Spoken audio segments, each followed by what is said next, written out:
మన దేశంలో ఉన్నటువంటి వెసులుబాటు మరొక దేశంలో ఉండకపోవచ్చు.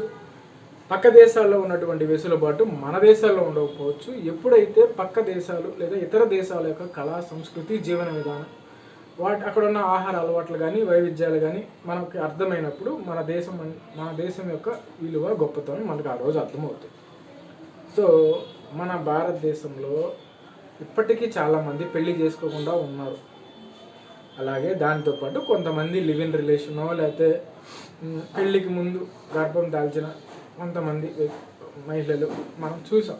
సో అలాంటి వాటికి కొన్ని చట్టాలు ఉన్నాయి, కొన్ని శిక్షలు ఉన్నాయి. దానికి అనుగుణంగా మనం చట్టాలు మార్పులు చేర్పులు చేసుకుంటూ వెళ్ళడం మనం చూసాం. అయితే చైనా వాడు ఏం చేశాడంటే వాడు ఏం చేసినా వింతగా వెరైటీగా విడ్డూరంగా మనం ఆశ్చర్యపరిచేలాగా వాడు చేస్తూ ఉంటాడు. చైనాలో ఒక గ్రామం ఉంది, లింకాంగ్ అనే ఒక గ్రామం. ఆ గ్రామస్తులు ఏం చేశారంటే ఒక రూల్ని తీసుకొచ్చారు. ఏంటి ఆ రూల్ అంటే, ఎవడైతే ఇప్పటిదాకా పెళ్లి చేసుకోకుండా ఉంటారో వాళ్ళు ఖచ్చితంగా ప్రతి సంవత్సరం ఫైన్ కట్టాలని చెప్పేటువంటి ఒక రూల్ని తీసుకొచ్చారు.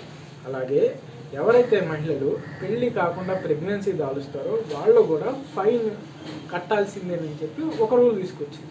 దాంతోపాటు ఎవరైతే కొత్తగా పెళ్ళయి విడాకులకి అప్లై చేస్తారో కోర్టు దాకా వెళ్తారో వాళ్ళు కూడా కొంత ఫైన్ కట్టాలని చెప్పి అడ్డదిడ్డంగా పిచ్చి పిచ్చి రూల్స్ అన్నీ ఇంపోజ్ చేయడం అనేది జరిగింది. సో మన భారతదేశంలో ఇప్పటికీ పెళ్లి చేసుకోకుండా వ్యక్తులు చాలామంది వరకు 90s కిడ్స్ ఉన్నారు, ప్లస్ దాని అబోవ్ ఏజ్లు కూడా ఉన్నారు. సో అలాంటి వారు ఎవరున్నా సరే మన భారతదేశంలో ఎటువంటి ఆంక్షలు లేవు.